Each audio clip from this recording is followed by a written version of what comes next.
Good afternoon. I'd like to say that we saved the best to last, but that would not be true, because I sat in earlier in a couple of presentations, and I think they've all been really, really good. So with that, by way of introduction, my name is Alec Costerus.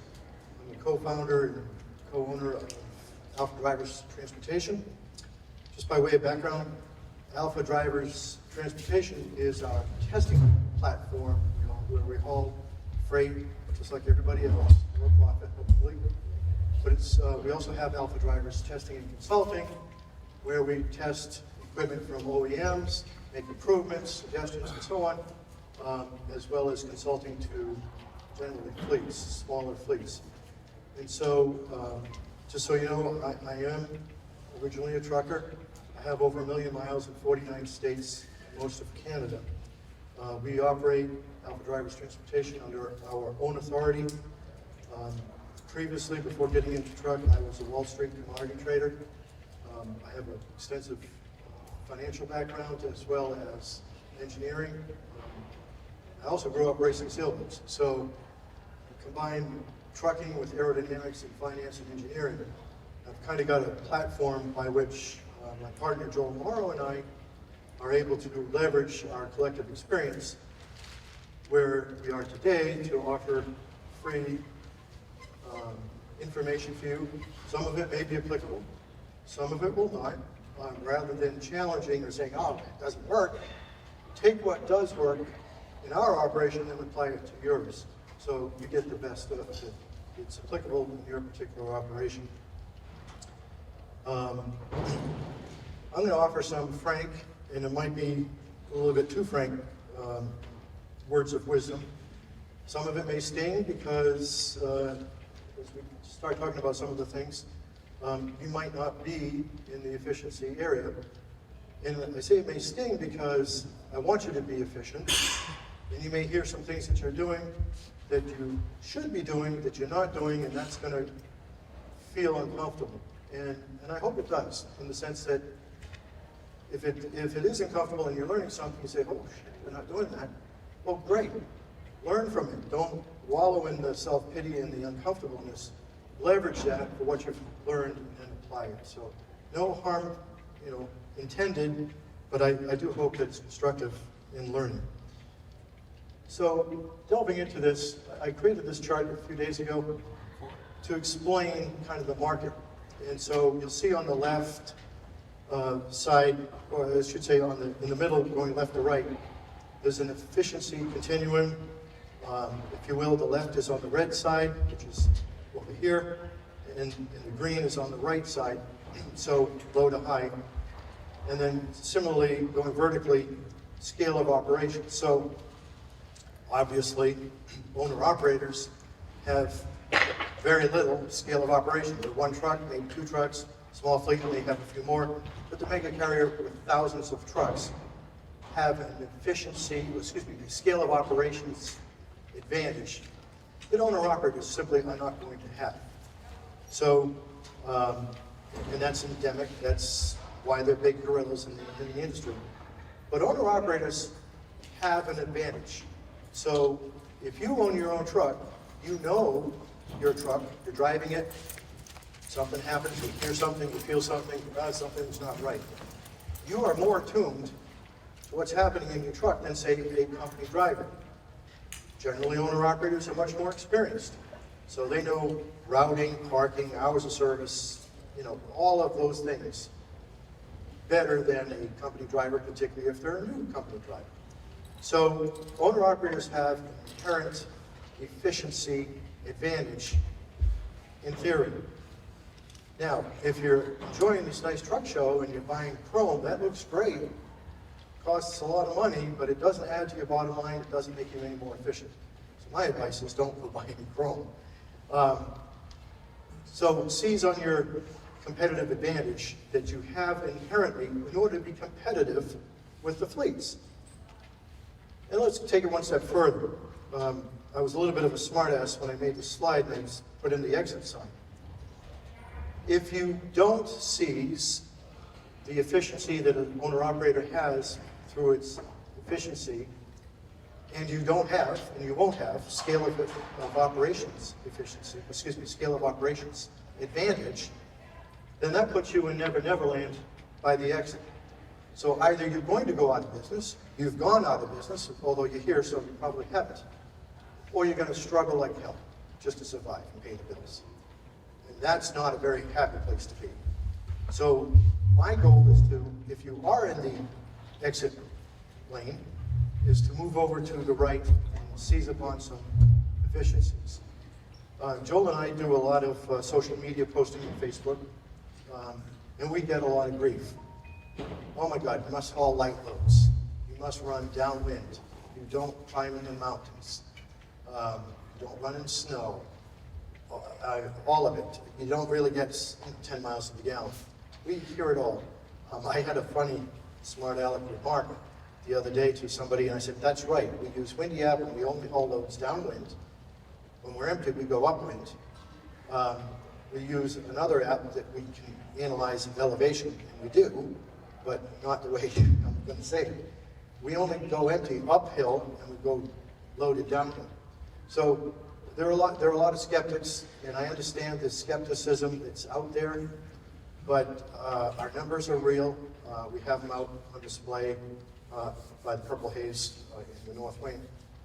So it is possible. We do it every day, and we're not the only ones doing it. So again, if you're in that 5, 6, 6.5, 7 mile per hour bus, mile per gallon range, there's a lot you can do to become more competitive. So I invite you to do that.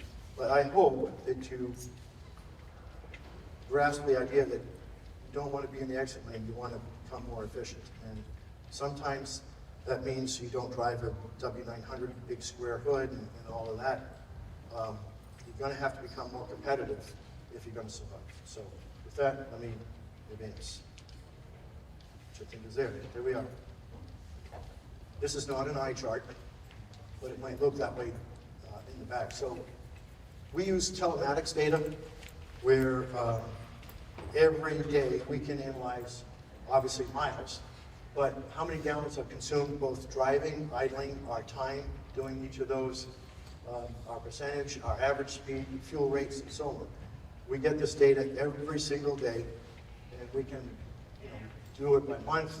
We obviously have to do it to file our IFTAs, so we're able to do that. But the point here is we analyze our data quite extensively so that when we publish numbers and promote them, there's a lot of background that goes with it.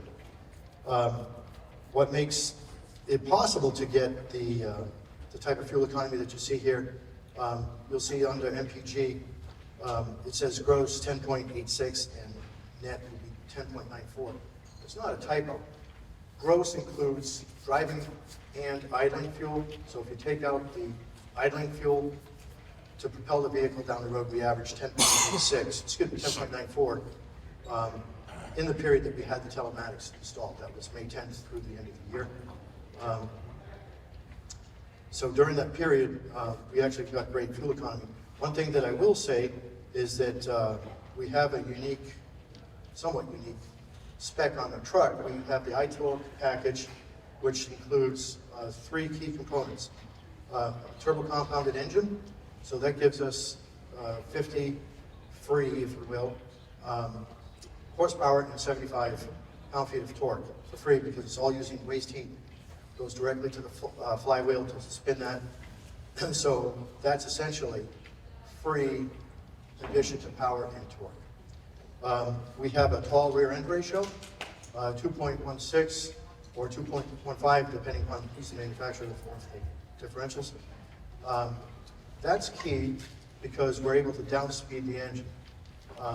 Now, up until recently, you couldn't have a fast rear end ratio because you would not be able to get out of a loading dock. So that's why we have a crawler gear set up. So we have 13 or 14 speeds are available. And we also have IC, the topographic map, it's forward looking. So even at nighttime, even though you can't see over the hill, the truck knows it's there and it will kind of decrease given power, just crest over the top of the hill, then use the momentum down the hill and so on. It also knows when the next hill is approaching, whether it's downshift in advance or you have enough momentum to go up the hill. So those technologies help to achieve these kind of numbers. The other number, two more things. We have a 6x2 configuration, so we only have one drive axle. When we're light, we can lift the other axle off the ground. And that shifts the weight to the steer axle, and we've supplemented that as well. So if you didn't have a beefed up steer axle, then if you had too much weight in the steer axle, you have to move the trailer backwards so that you didn't overload the steer. That just opens up the trailer gap, right, between the cab and the front nose of the trailer, and then you lose everything that you gained, if not more. So that's why it's important to have all the ingredients together to be able to capitalize on these advantages. A little bit here, a little bit there, and so on, but a little bit adds up to a lot. So with that, one more thing that I'm going to say it again a little bit, but if you look here on the far right column, our idling, we're consuming almost 0.7 of a mile, gallons per hour on idling. We don't idle. We have a battery-powered APU. I'm going to talk more about that in a little bit. That's important for achieving efficiency. So these are our lifetime totals as of about a week and a half ago on the left. So you can see here, the third line down, average fuel economy of 10.3. On the right, you see it says 10.4.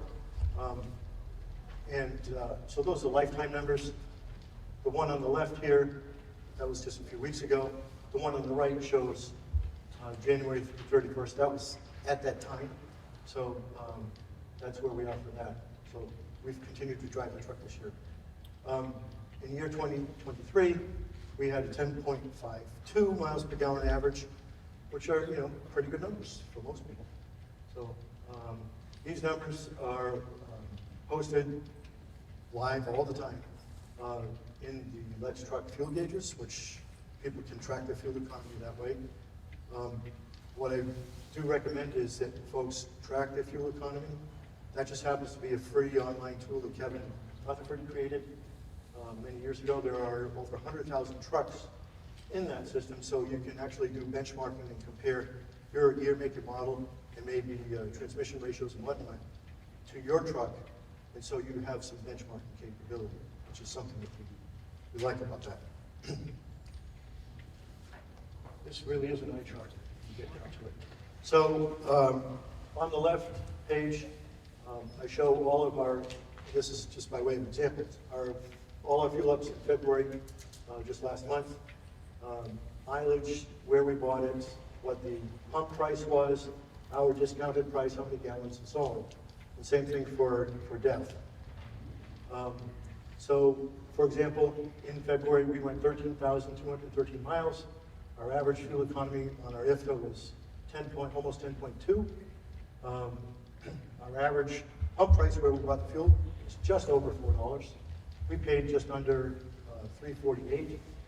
We had a 52.6 cents savings, which amounted to $681 just in the fuel economy. Just in purchase price savings. So on the right, just to give an example, on the right side, I wanted to talk to you about, there are two ways to save money on fuel. One is, of course, how many gallons you burn, and then the price of those gallons. So I separated, so that you can see the difference, how our truck at 10.187 miles per gallon, okay, we burned just under 1,300 gallons for the month at the pump price, compared to the average truck of 7 miles to the gallon. We saved $2,364 just in the fuel economy. So if you take that out to a year, you're looking at a lot of fuel savings, almost $25,000. Just on our fuel discount purchases, we're members of NASTC. How many people are members of NASTC?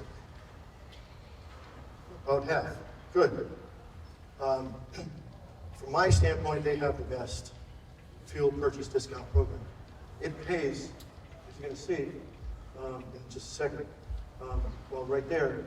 So we save 52.6 cents per gallon. That was $681 for the month.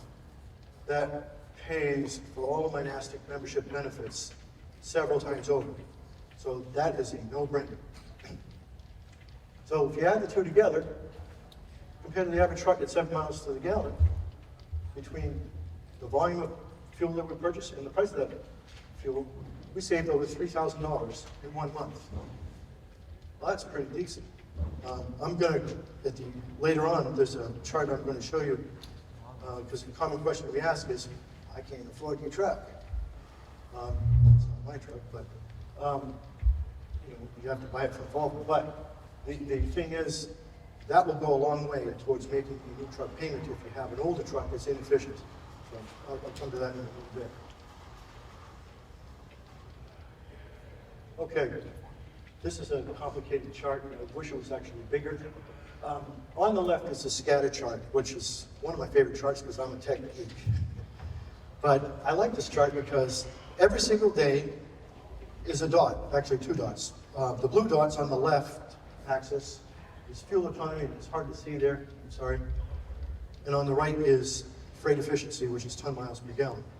So other transportation industries use ton miles per gallon as an indicator. Trains are much higher, barges and so on. So there's a way of comparing trucking to other modes of transportation. On the left, I have fuel economy, and every day is a dot. So in particular, you really can't see it there, but there's a lot of dots in a certain line there at about 52,000 pound gross. We're hauling furniture on those loads, and it's a multi-stop loads across the country. So the reason why you have several different dots there, you do it many different days. A lot of those dots are on top of one another. But there's going to be variability. So some days you might get, in this case you can get as much as 13 miles to the gallon. And some days we might really hit the winter snow and we're struggling at 10. So obviously you've got wind, you've got different road conditions. If you're in Texas, you've got chip seal, which is very high rolling resistance. Sometimes you're on concrete, which is wonderful. So there are a lot of things that are going to influence fuel economy. The idea is to maximize your fuel economy on any given day based on what you've been dealt. So I take all of this data, which started on May 10th, for the whole year, and I'm able to have the computer draw a best fit line, and it gives me the formula, which is wonderful. So at 80,000 pounds on the far right of this chart, you can see, yeah, our fuel economy was, 10-ish, maybe a little bit less on a bad day, a little bit more on a good day.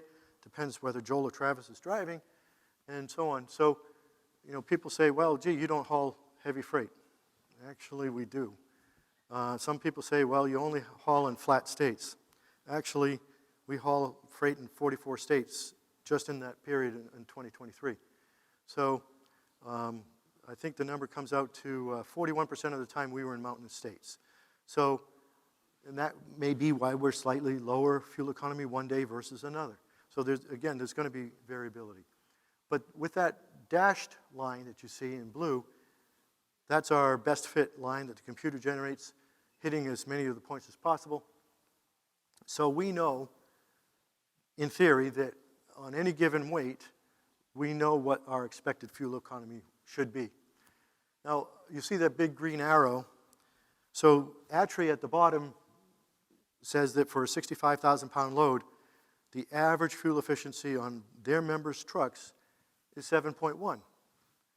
Well, we're 3.6 miles to the gallon better, 51% better. That translates to a lot of money. That's a lot of efficiency. So my question is, which is better, a fleet average of 7.1 or our average at 10.71? Which one would you rather be in? And by the way, I just showed you the fuel savings, the difference. So again, you can figure out which is better, and the goal should be to get better fuel economy. So there we are on that one. It's a complicated chart, and we have it at the truck if you want to ask questions. I'm excited about talking about that chart, but you can certainly talk to me privately at the Purple Haze. Part of getting good fuel economy is tire selection. So I just happened to pick Michelin by way of example. There are, of course, other tires. I snuck in a little earlier on an earlier talk a couple hours ago, and ATBS was talking. They had a very good presentation, by the way, and they used the Bridgestone 726 EL as an example. So did I. So it's a very good, long-lasting tire. Unfortunately, it costs you a fortune to run that tire. So I'm going to come to that. So I looked at how many miles per year, and that's 110,000 miles. We were 109 something.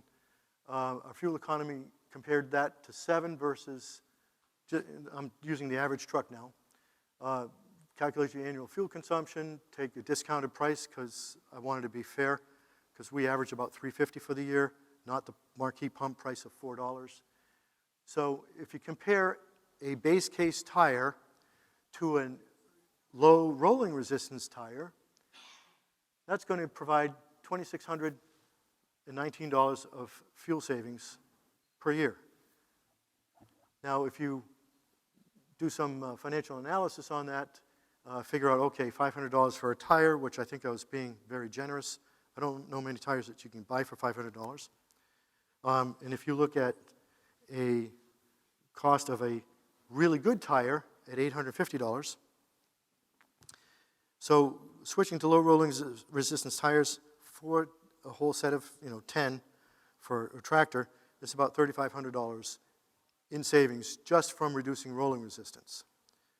Obviously, I can't, that 10.5 that we achieved in 2023, I don't know how much of that is from low rolling resistance tires because I didn't have the truck without low rolling resistance tires to begin with. So I can't say that we saved so many miles per gallon. But what I can tell you is, compared to a base tire, we saved $3,500, if that makes sense.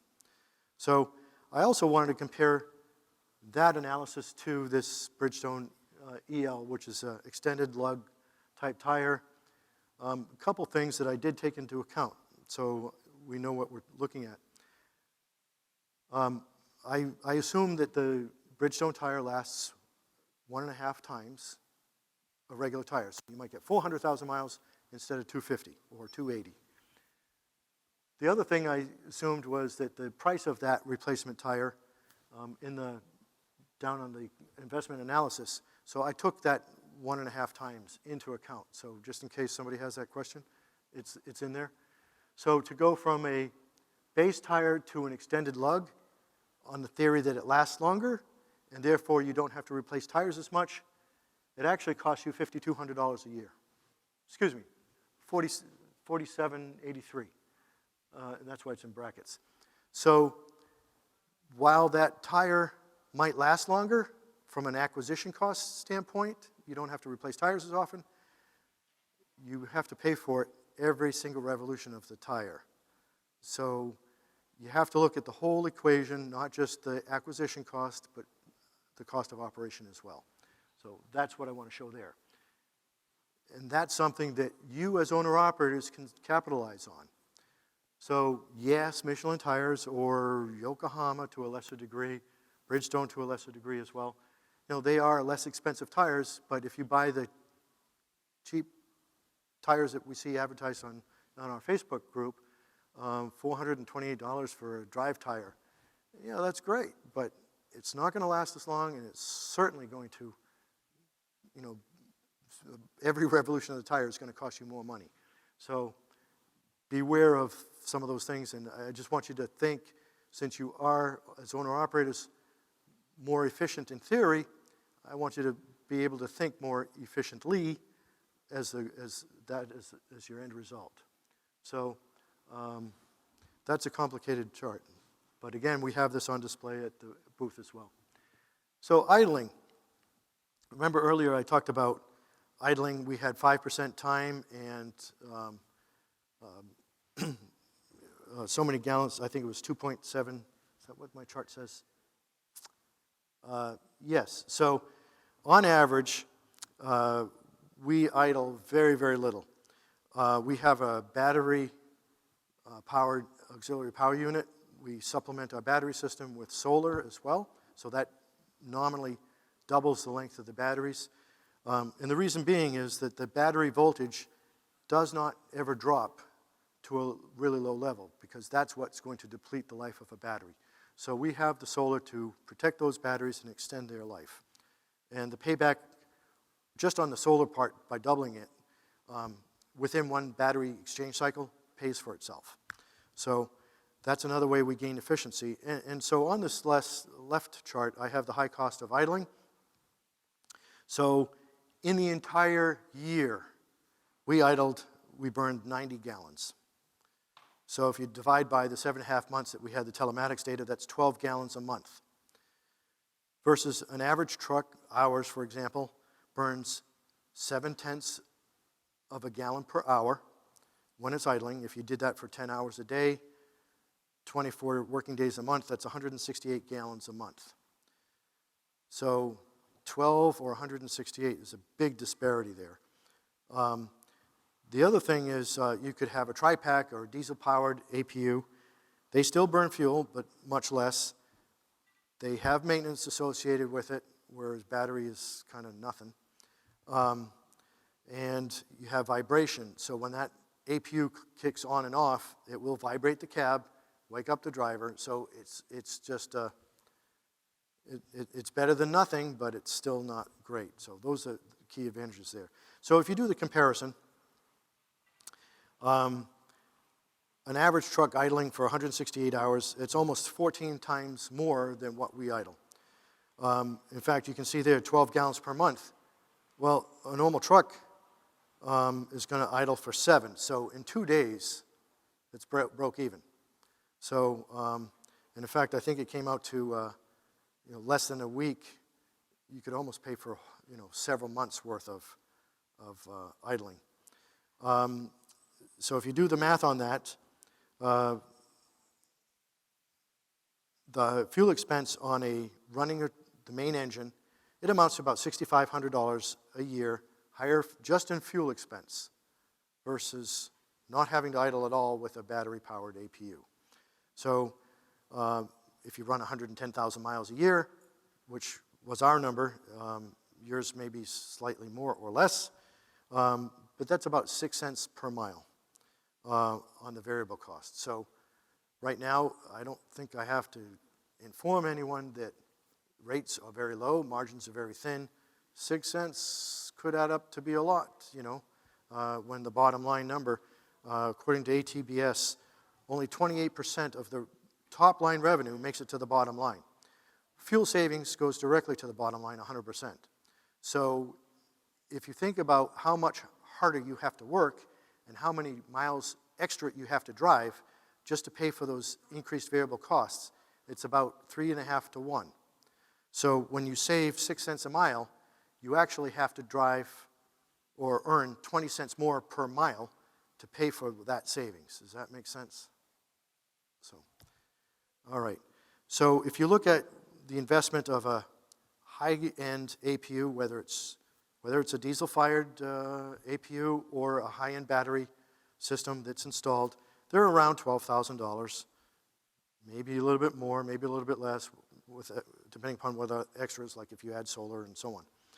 So $12,000 investment divided by $6,500 savings, it's a 55% return on investment.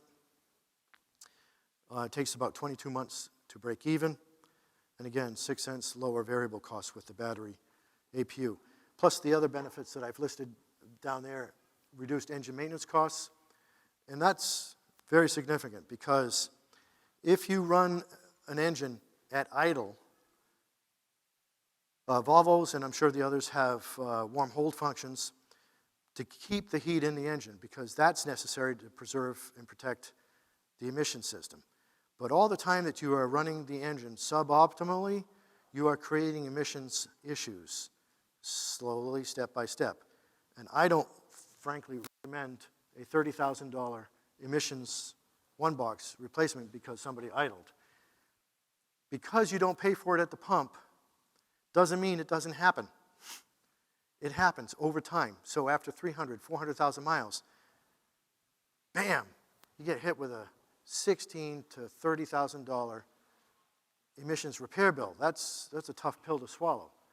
Oh, wait, the part's on back order. Your truck is out of business. But remember that truck payment you signed up for? That still continues. So in a way, my chart's this table's a little bit misleading because there's a whole lot more damage than just 60 cents on variable cost. You're looking at a $30,000 hickey that's in time gonna hit you. You also have all the other things that I talked about. Engine maintenance costs by itself, you're gonna consume the oil faster and so on. The oil is gonna break down in the meantime, the total base number is gonna drop, you're gonna develop soot, truck needs to do regens more often. It is just a recipe to destroy your truck. And while I'm on that point, does anybody have a 308 500 horsepower as a spec? Shame on you. Oh, 2 of them. So, in effect, that particular combination does exactly the same thing. If you run the truck slowly, you're great. If you try to run 70 miles an hour, you're doing exactly the same thing that does, because you are overloading your emission system. So I just bring that up. You might want to re-ratio the truck. But anyway, it'd be a lot cheaper than the $30,000 replacement. So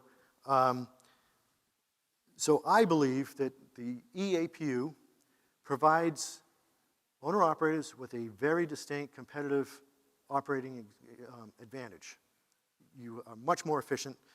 The company trucks generally have APUs. Well, some of them do. Some of them don't, and they idle. Or some of the owner-operators say, well, I don't need that. I just idle my truck. Some of them kick it up into high idle, which is, it's just going down the wrong road faster. So it's inefficient, very expensive, and very costly. And there are alternatives that provide a very quick payback in less than 2 years at today's fuel prices. So on the right, I have what I call a should I purchase or should I replace my truck kind of an example. And since I cheated, I'll tell you my cheat in a second. So I just grabbed a number, $225,000 truck. Assume you put 9.8% down. That number could come from a trade-in. If you're a first-time commercial truck buyer or a financer, you're probably going to have to put down 20%, but I had to come up with an example. So if you assume 9.8% down payment, that leaves a principal of almost $203,000. I just picked an interest rate, 10%. That's all going to vary upon person's credit, their wherewithal. Is it their first commercial loan? Is it not? I think my first truck was a little bit less than that, but rates have come, that was a long time ago, 12 years ago. Rates have come up.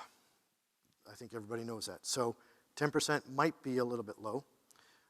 If you finance the truck for 5 years, so I calculated the principal and interest payments. The two together are $4,300 a month. So there are other folks who share the stage that they'll say, well, that's it. So that's a $4,300 payment. In today's environment, can't afford to run it. That would be naive. So the large trucking companies, remember one of their advantages of scale of operations, they can buy the truck cheaper than individual owner-operators, you or me. They have cheaper financing through stockholders, and they have MBAs, CPAs, tax advisors, tax consultants, and so on. So they play the financial games as well. So it's not just the matter of, I want to buy a truck, I go to the banker, he tells me the rate, the finance, the interest, and so on, and that's it. And that's what some consultants who have shared this stage earlier, even today, say, well, gee, that's an expensive truck, it doesn't make sense. They suggest buying an old truck that doesn't get 10 miles to the gallon, probably doesn't even get the 7.1, and that's how they do the analysis, and that is beyond naive, I guess is the best way to put it. So the major companies, using their highfalutin accountants and tax advisors, they use what's called depreciation. So you can depreciate a Class 8 truck for 3 years, and I have those numbers. So, for example, if you take 33%, once every 3 years divided by 1, so you get a 33% depreciation at the marginal tax rate of 22%. You realize a $1,361 tax deduction per year, and that you get that on your taxes. So it's an offset against income. So you only pay your tax on the difference. So I point that up because some people will say, well, gee, my accountant says to never buy something just for the tax deduction. And they're right. But if your livelihood is driving a truck and you're looking at whether you should buy a newer truck that's more efficient or keep my old truck, you have to put that into the equation because even though that's not a cash cost, it's a tax deduction, which turns to cash at the end of the year. So you have to account for that, and you'd be doing yourself a grave disservice if you didn't include that. You also add back the difference in fuel economy between a current truck, ours at 10.5.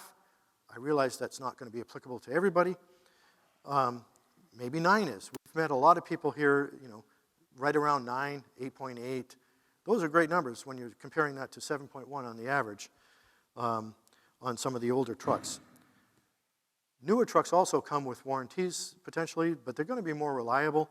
It used to be that some of the older trucks, well, I should say even 10 years ago, when they were introducing all of these new emission protocols, there were hiccups and problems. Totally true. Those have all been worked out.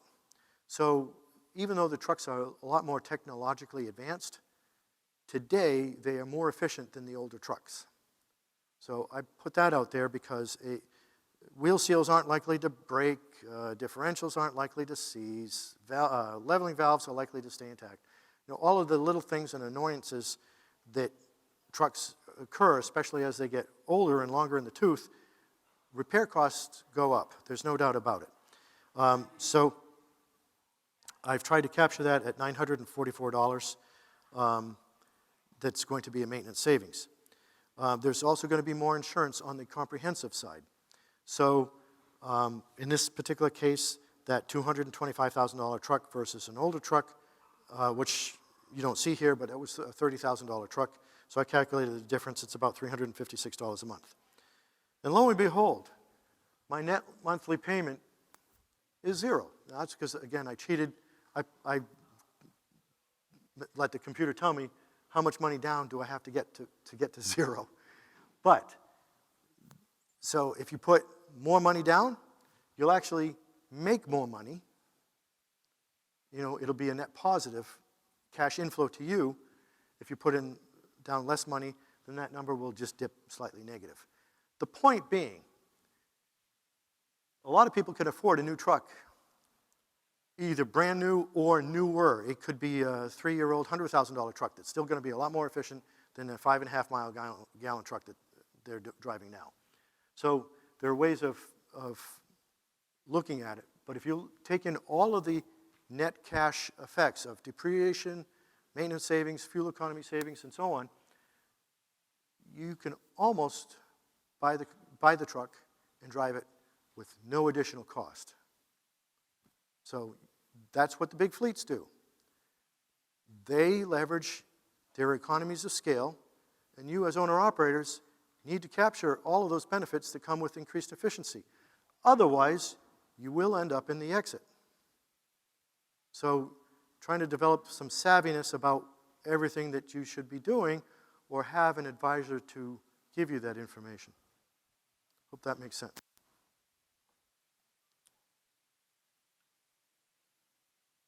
And that may be it. It's not clicking. So with that, does anybody have any questions? How about the guys with the 308s? Do you drive fast? Either of you two? I actually don't drive. I just work for a fleet. I Facebook messaged you about it. 500 horse 308. Okay. And I apologize. It's hard to see. I got a bright train light coming at me here. So I'm trying to get some more information to try to pass this along to the fleet owner. Yeah. Perfect. His big thing is, we haul heavy, and I keep telling him, we don't haul anything heavier than anybody else. 80,000 pounds is legal weight. It's not heavy. 140,000 pounds starts to get heavy. So 80 is, it's heavier than average. The average national gross combination vehicle weight is 65,000 pounds. Yeah, you're a little heavier than that. We haul 80,000 pounds all the time. Don't want to, but sometimes that's what we get. Does this information be available to download, or can you email it? Or? I can certainly email it. I would be happy to do a Zoom call with your fleet manager or fleet owner, and we can have that conversation. Yeah, I'm happy to do that. How about you? I'm usually 68, 70 miles an hour. That's a little fast for that ratio. So as an owner-operator, you are the most efficient person out here. So understanding the specs of the truck and optimizing that in your duty cycle may require you to drive fast, 68 to 70. But that is a 60-mile-an-hour truck.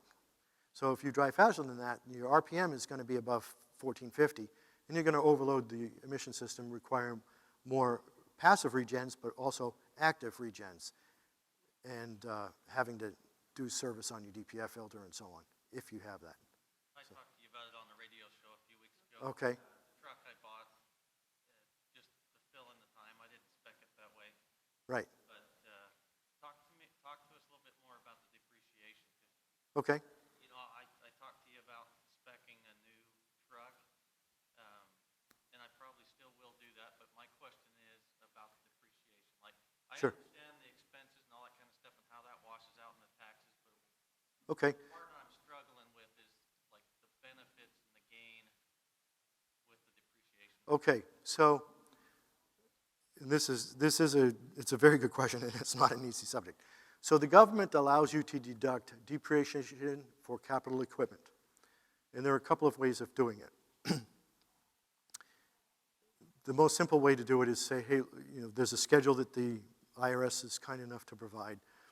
And capital equipment like tractors are depreciated on a 3-year schedule.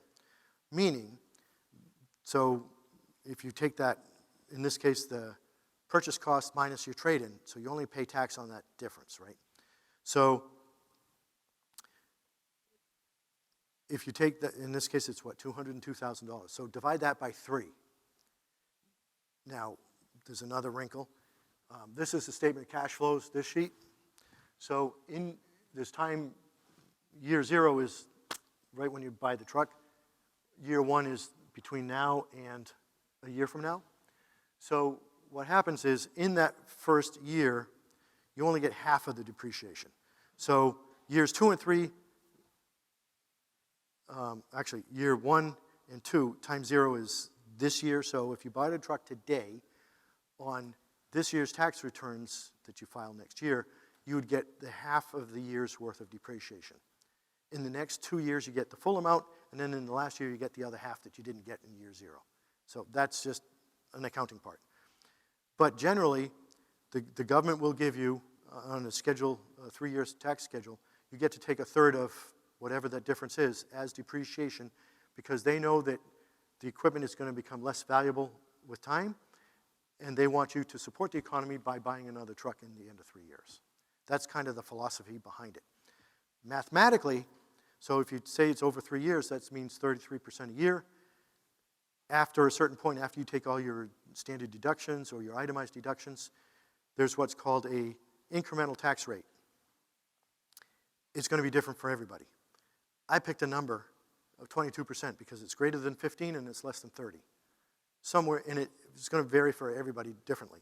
So on that marginal dollar of earnings at that point, after all the deductions, I assumed a 22% tax rate. So if you take the 33 times 33% times 22%, applied that to your cost, your acquisition cost, that's what your amount of depreciation is.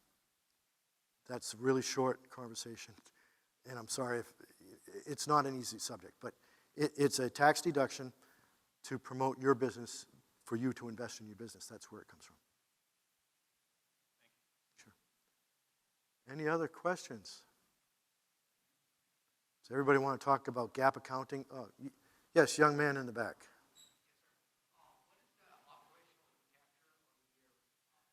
Okay, that's a really great question. So remember that tax deduction that you get when you buy the vehicle?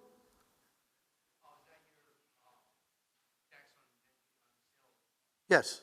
Well, it's not the sales tax, but that asset at the end of, in this case, 5 years, is going to have a value. Since the government gave you a tax credit and you sell the vehicle for, was it 50, what did I say? I thought it was 56, yeah, out of memory. So let's say you sell the vehicle. I just said, look, the truck is going to be worth 25% of its original acquisition value 5 years from now. So you got the depreciation on the $202,000, right, at the beginning. But if you sell the vehicle for 56, the government says, hey, I want some of that money back. So that's what the recapture on the depreciation is all about. Now, when you roll that over and buy another truck, that becomes academic. The two are going to kind of cancel out. But that's what that is. So just because you got the tax credit on the full purchase cost, yeah, you got to give back what they gave you because it wasn't really $202,000. It was more like $150,000. So that's what that is. Great question. Anybody else? Any other questions? Yes, sir.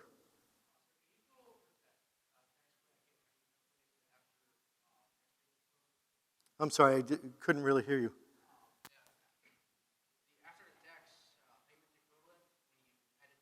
Yeah. Yep.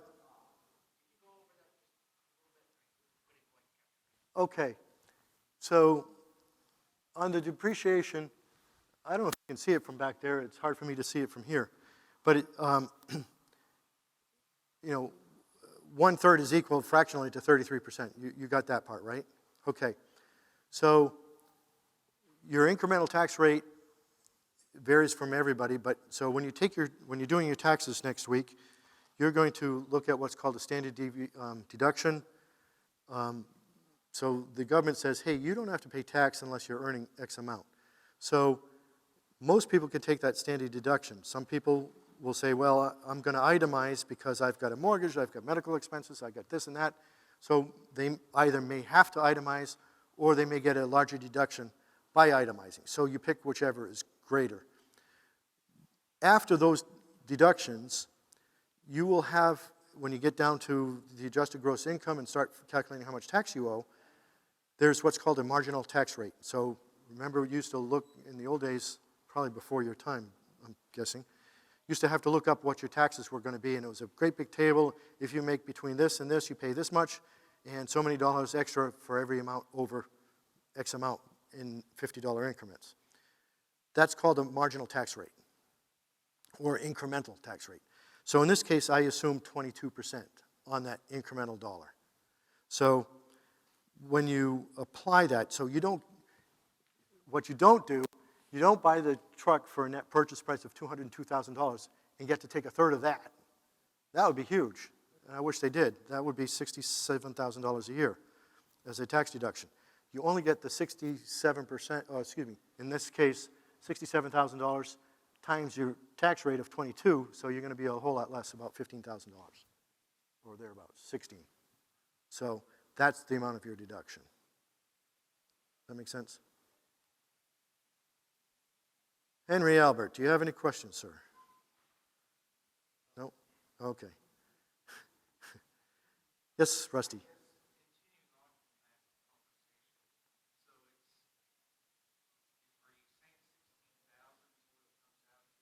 Yes. Yeah.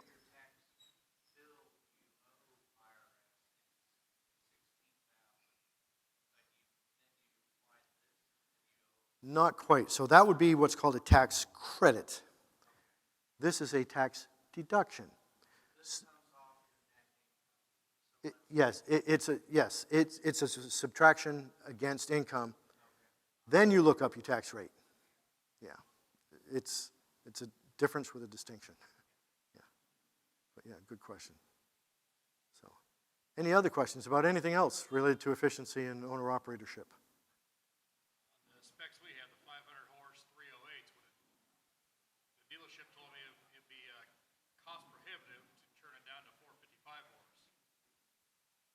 Does that make sense to you? Well, your question does, and what you've said makes sense, but the premise doesn't, that it would be cost prohibitive. It's a, Want extended warranty and stuff, and he said, because it's a 500 horse. no, just the opposite. If you went from 455 to 500, that would be expensive. That'd be about a $3,000 bill because of the warranty, goes in increments, so to speak. When you get to 500 and above, the warranty gets much more expensive. To turn it down is not going to cost you anything from that standpoint. It'll cost you a couple of hours of labor to reflash the ECM. That's a fairly inexpensive change. He's an old school guy, he's built the company from the ground up. He thinks it's the best spec ever, and I Well, tried not to get on his bad side. once upon a time it might have been. It was better than my first truck. I had worse specs than that. I had a 500 with 3 1/4, and I re-ratioed it. But there are worse specs, I guess. I had one for a long time, over 1 million miles worth. But if you want to run efficiently, because unfortunately what your owner is doing is he's working harder, not smarter. So he would have been right 15, 20 years ago, 15, whatever. But he's not right today. Technology has changed. So many people that call into the radio show, if you're one of them, you've heard us. We laugh at 308 500s. It doesn't do anything well. So if you slow down, you can make it work, which is what I had to do. I had to change my whole style according to the equipment. If you're in your situation as in a fleet operation, the drivers don't give a crap about, they get paid by per mile. They're going to floor it as hard as they can. 70 miles an hour, they're going to abuse the equipment. With the right specs, they can't abuse the equipment. So, and how many trucks are in your fleet? 22. So you are a prime example. So let me go back to the very first chart.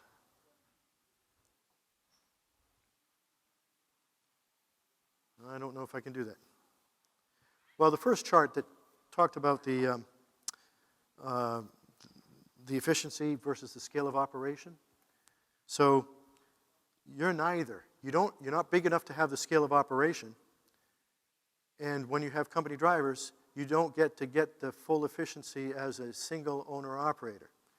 So you're going to be on a line that goes between owner operator and fleets. Here's the danger. With 308s, you're going to make that curve kind of going towards the exit sign and slightly going up. A better approach is to do what Joel and I are doing, where we have a phenomenally efficient truck, and now we're going to expand. We're going to go up in efficiency and then lean to the left. Two different approaches. What you may find, like with your owner, he may have been a driver way back when. And he did well because he was paying attention to the efficiency at that time. If he doesn't pay to efficiency to the extent that he did when he was a driver, you're going to make a left-hand turn before you go up. And that may end up costing him his business. And if done inefficiently, which it sounds like it is, unfortunately, the more trucks you have, the faster you go out of business. So He just likes to be able to climb up hills without downshifting, and I tell him, I'd rather drop a gear or two than take the money to the bank. yeah, well, let me ask my good friend at the back. Henry, what's the percentage of the time that you're on grade climbing a hill? So, I always like that question when people ask about how does it do going uphill. Last I looked at our country, most of it's flat. Where it's not flat, half of it is downhill. So what percentage of the time could you possibly be spending going uphill? That being said, I get that it's the most memorable part. But I used to race stock cars. It wasn't who got off the turn first. It wasn't who went down the straightaway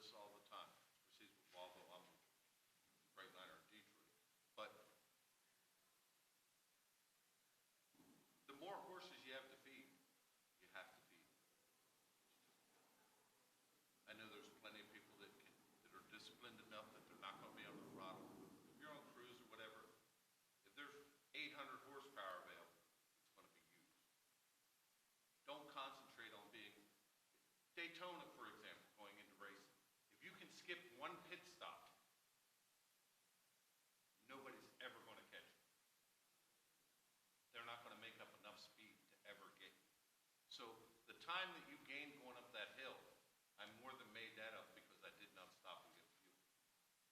Did that answer your? Sorry, I got long-winded on. No, that's great. Yeah, and I knew Henry, we've chatted for years, and I like his explanation of that. And I don't remember what the percentage is, but it's a really, like 1.5% of the time you're on grade. Alec, adding into that. Yeah. Even if you're in West Virginia, and I used to drive through West Yeah. Virginia a lot, which is some of the hilliest terrain in the country. In between every one of them hills, it's still flat. Or downhill. Every one of them mountains is still downhill. So even there, the percentage of uphill. I talk to these people and they're like, no, you don't understand where I run. No, it has to be half downhill or you'd be at the moon or somewhere in outer space. Yeah. Air's getting fit up here. You Yeah. know what I'm saying? But no matter where you are, because people will know it's different because I'm in West Virginia or I'm in the Rocky Mountains. No, it's really not. One of my favorite combinations over in ours was I was running the 400 horse 1750, but it had more horsepower down at a lower RPM than the 505. And to get to that, you had to be way up in the RPM. So the whole thing was down here at 1200, 1100, 1000. Your piston speed's lower, all these things that Alec, I got in here late that I'm sure you were talking about. And a lot of company drivers, when they'd read that 400 inside their door, it was automatically a dog. I'm like, well, just switch the sticker because you really can't tell that much different. Yeah. And those 400s were phenomenally efficient. It's not long ago we climbed these mountains with 290s. Yep. Can I have the floor a second with you? Yeah. So I always found it interesting, way back, and it was some old retired engineers were talking with me, and they had taken two Freightliners. They put a KTA in one, which at the time was the horse. And they put another, and this is back in 72, 380 pound days. Still, they had a KTA in the one, and they put a power torque 260 in the other one, which didn't even have 800 foot-pounds of torque. People that think a truck's a dog today drive one of them. There's a reason there's a lower side in your gearbox. We need it. Yeah. And that's the other point. Yeah. Thank you, They Henry. ran them coast to coast, independently of each other, but the only rule was they had to obey the speed limit. They were both loaded up to gross weight. One was, I think, 450 horse KTA. I forget what they were. Right. Well, whatever. They at the time they tried to do whatever was the biggest available and the smallest available. They ran them coast to coast. The arrival time was 20 minutes difference. Which one do you think did a lot better on fuel? Yeah. So The other one that where I lost my thought on this, on any given engine family, just like an athlete, I have people that'll say, well, I'm getting the DD15 and the 505 because it's easier on the engine. No, it has the ability to push on all those bearings. The bearings can get bigger with the horsepower. Just like an athlete, you ever notice that's why the Barney cost goes up. Most athletes, they end up having problems with their knees or their ankles or whatever, but they have muscles. Heel. They can lift 1,000 pounds easy, right? But the joints, much like the rod bearings, the mains, everything else, they didn't get any bigger. The longest lasting one is going to be the lowest setting of the horsepower. So when people say I bought it for longevity, no. On the same engine family, if it's a bigger physical engine, well, yeah, you got a point. You're with repair, you'd agree with that too. The harder you push on the bearings, that's just, you take a 375 horse old 327 compared to a base stock one with a 2-barrel, that 2-barrel one was way out there. last point. Yeah. Thanks, Henry. The last point I would say to the 308, 500 horsepower and climbing a hill. I opened the door to the truck today, and in the center of the console, we have a gear selector, so I can just downshift. So my old 325 in overdrive was an effective final ratio of 2.53. So if I have a 2.5 in a truck, all I need is drop a gear. I have the same as a 308. It's exactly the trucks are going to do exactly the same. The horsepower will allow you to do it slightly faster, but the torque will still let you climb the hill. So it's not, like Henry was saying, crossing the country in 20 minutes difference. Climbing a hill, you're talking about seconds. Big deal. So do you want to design a truck that can climb a hill 7 seconds faster? Or do you want to design a truck that's going to pay you thousands of dollars a year and more to the bottom line? I know where I stand on it, and I don't think it'll take me long to convince your owner by giving him this presentation type of thing and explain the financial aspects of it, because if you're not efficient, you're going to be out of business. And especially if you have a fleet and all the trucks and all the drivers are inefficient, then you're just going to get there faster. And that's not a place to be. He went to the dealership and they put in his range of operations. They told him that was the best spec for the job. And I said, Well, drop to a map of the United States. We go from Iowa to Texas. There's no hills. well, there aren't any hills, so you don't really need to worry about climbing the hills that fast. I live in Denver. I go west or north all the time. It's kind of like the only way out, in a way. So you might think, even the dealership in Denver used to say they would not. In fact, I brought them customers through our Volvo Facebook group, and I said, hey, if I bring you people who want to put a deposit down on certain specs, 2.15, 455 turbo compounded engine, would you take the order? The answer was no. Okay.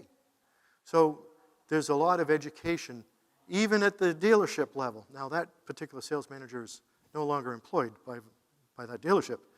But the point being is, the old school thought that your guy has is not without merit. It's just things have changed, and it's important, and depending upon which engine, you could go to a different manufacturer, and that might be a good spec. It's just not good for an engine. Volvo, for example, really thrives at that down-sped engine level. Freightliner is pretty close to that, but Cummins is all the way at the other end. That would be a great spec for a Cummins. And conversely, a Cummins can't run where we run, so with a really tall rear axle ratio. So it's important to understand the difference.